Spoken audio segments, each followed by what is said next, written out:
Hello ladies and gentlemen. I'm Mini Assassin, and Pokemon Yellow with only same type moves was a fun run, but that was just the beginning. Today we will be figuring out if I can beat Pokemon Blue with only status moves. I've seen this done before. Small Ant ran Pokemon Fire Red, and Shy Guy Mask ran both Heart Gold and Blaze Black too, so I figured I'd give it a try, but I wanted to see if it would be possible in every game in the series, starting from Generation 1. So here are the rules. I can only select status moves in battle. No physical or special moves are allowed. Not even struggle. No items in battle, except for Pokeballs. Battle style will be on set. I will once again be using Species Claws, so I can only catch one of each evolutionary line. The level cap also makes a return, so my Pokemon cannot be a higher level than the next gym leader's ace at the start of the battle. I name myself Mini, and our rival will be Judge. Bulbasaur is the only logical choice here, since it learns Leech Seed at level 7. I name ours Phoenix. Charmander and Squirtle don't learn any particularly useful status moves. The first rival fight is simple enough. Just use Growl over and over until Phoenix faints.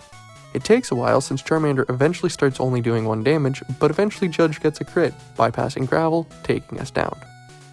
Now we can officially begin the run, and I already have to break my own rules. Normally you could deplete an enemy Pokemon's power points and get it to use Struggle to gain XP, but in Generation 1, enemy Pokemon don't deplete their power points, meaning they can't use Struggle under normal circumstances. Since we can't get enemy Pokemon to use Struggle, I have to use Tackle to level Phoenix up to level 7 until it learns Leech Seed. This is the only time I will be using damaging moves though. After clearing out Viridian Forest, I catch a Metapod named Mia. I caught a Metapod instead of a Caterpie because Caterpie doesn't learn Harden upon evolving in Blue, and Harden is objectively more useful than String Shot. While training south of Pewter City, Mia evolves into a Butterfree, and Phoenix reaches level 14. I can't train anymore because Mia can't attack, so I need to switch train, and Phoenix can't level up again, so I have no choice but to take on Brock. We start off strong by missing 2 Leech Seeds, giving Brock time to set up 2 defense curls. Not that it matters since we can't attack him anyway. Once we finally manage to connect with the Leech Seed, all I do is spam Growl. After some time, I switch to Mia to get her some experience and save Growl power points. I make sure to switch back before Geodude faints so Onix doesn't get a free turn while we switch. I hit a Leech Seed on Onix then start to Growl. Onix hits a Screech to lower our defense, so I switch to Mia and then start using Harden. Onix likes to waste time with Bide, but since we can't attack him, it doesn't matter and just waste turns. Eventually the Rock Snake goes down and we get the Boulder Badge. On our way to Cerulean, Phoenix evolves into Ivysaur and I catch a Zubat named Maya and a Geodude named Larry. Additionally, Mia learns Poison Powder and Maya learns Supersonic, broadening our ability to do damage. On our way to Bill's, we have a huge obstacle. Alas, she's unavoidable and I bring it up because she has 2 Oddish. Oddish are Grass Poison type, so they're immune to both Leech Seed and Poison Powder. I have to rely on them hitting themselves in confusion to take them out. This, combined with Supersonic's abysmal 55% accuracy, means that the fight is extremely reliant on chance, even for this run. I train Maya up to the level cap of 21 so she learns Confuse Ray and I can at least get the odds somewhat on my side. I switch between Maya and Mia so I'm not using any power points that can be used confusing Oddish, and Maya has a 50% chance of being out when I need to confuse again. Across the 2 Oddish and her Pidgey, who we can just skip because it goes down to Leech Seed and Poison Powder, I end up using all 10 Confuse Rays and nearly have to switch back to Supersonic. The grass gym is going to be brutal, but that's a problem for future me. Right now, it's time for the water gym.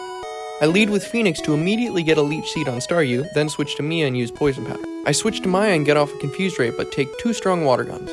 I switch back to Phoenix and stall for time. When Staryu snaps out of confusion, I switch Maya back in and try and Confuse Ray, but she goes down from another 2 water guns. I send in Mia so that I can Poison Powder when Starmie comes out, and he outspeeds and nearly KOs us with Bubble Beam, but thankfully we connect. I switch back to Phoenix, hit a Leech Seed, and stall with Growl until Starmie falls, winning us the Cascade Badge. Once we get to Vermilion, we clear out the SSN and Maya evolves into Golbat. I teach Phoenix Cut, and despite none of my team being at the level cap, I decide to try the fight with Surge. He leads with Voltorb, who doesn't know any electric type moves, so Mia and Maya are safe to poison and confuse respectively. Once Voltorb is seated, Larry walls it quite well. Pikachu goes down the same way since it likes to waste time with Thunder Wave, and Thundershock doesn't do nearly as much as you would think. Raichu comes out and hits a hard Thundershock, but Mia survives and connects with Poison Powder.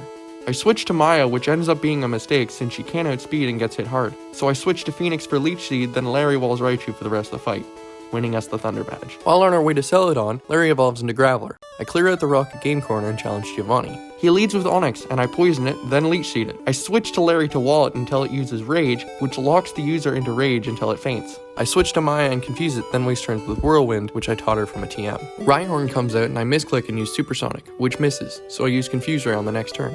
Leech Seed and Poison take it out soon after. Kangaskhan is the only real threat, and it takes down Phoenix with 3 hits of Comet Punch thanks to a crit. I send out Maya and confuse it as Giovanni uses a guard spec. I switch to Mia and poison it, then wall it with Larry. Eventually we win and can pick up the Self Scope. I catch a Ghastly named Edgeworth, and I use the Poke Flute to wake up and catch a Snorlax named Gumshoe. It's above the level cap right now, so I can't use it until after the grass gym. Speaking of which, it's time to take on Erica. It's an absolute slog. I throw myself at her over and over again, but don't even come close. Out of 10 tries, 1 of them got past Victory Bell and Tangela. My team was in such bad shape that I ended up in a stalemate against Vileplume, with it only using Poison Powder to no avail until I was forced to use a damaging move. It's time to change strategies. I catch a Meowth named Von Karma. Meowth and Persian learn Screech, which lowers the opponent's defense, and when a Pokemon hits themselves in confusion, they deal typeless physical damage to themselves. If they happen to have raised attack or lowered defense, they take more damage than normal. Von Karma learns Screech and evolves into Persian after some training, so we can take on the grass gym again. I put the Victory Bell to sleep and confuse it, then minimize its defense with Screech. After hitting itself twice, it goes down. Tangela can be poisoned and only knows normal type moves, so it was never a threat. Edgeworth walls it easily.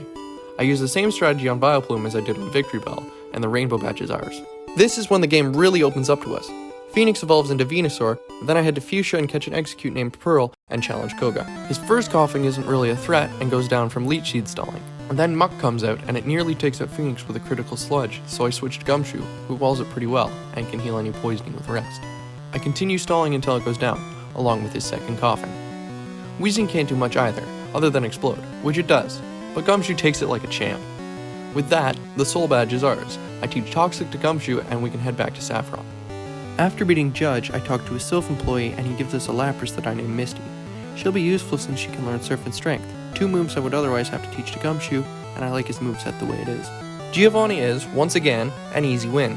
His Nidorino and Nidoqueen need to be taken care of with Leech Seed, but his Rhyhorn and Kangaskhan can be brought down with Toxic. Now we can finally take on Sabrina. All of her Pokemon can be poisoned, except for Venomoth, so Kadabra and Mr. Mime both go down easy thanks to Toxic. Venomoth takes ages because it knows Leech Life, so it can regain some HP every time it uses it. It goes down, but Gumshoe is in rough shape thanks to some bad paralysis and confusion luck. Luckily, instead of attacking and maybe critting, Alakazam goes for Reflect, letting us get off a Toxic, then Rest as Psybeam doesn't crit. And that's pretty much a loss for Sabrina. Even Recover can't save her now. The Marsh Badge is ours. Nothing really interesting happens on our way to Cinnabar, and Blaine is mostly easy thanks to Toxic, Amnesia, and Harden, even if he likes to stall with Super Potions. Including one on his full health Arcanine who nearly KOs Gumshoe with a critical Fire Blast, but Rest heals us up nicely on the next turn, winning us the Volcano Badge. Since the level cap is now 50, I train Pearl up to level 48 so she learns Sleep Powder, then I use a Leaf Stone to evolve her into Executor. With that, it's time to take on Giovanni for the final time. His Rhyhorn and Dugtrio are easy wins with Toxic. Dugtrio likes to crit with Slash, bypassing Gumshoe's defense buffs, but he's bulky enough to handle it.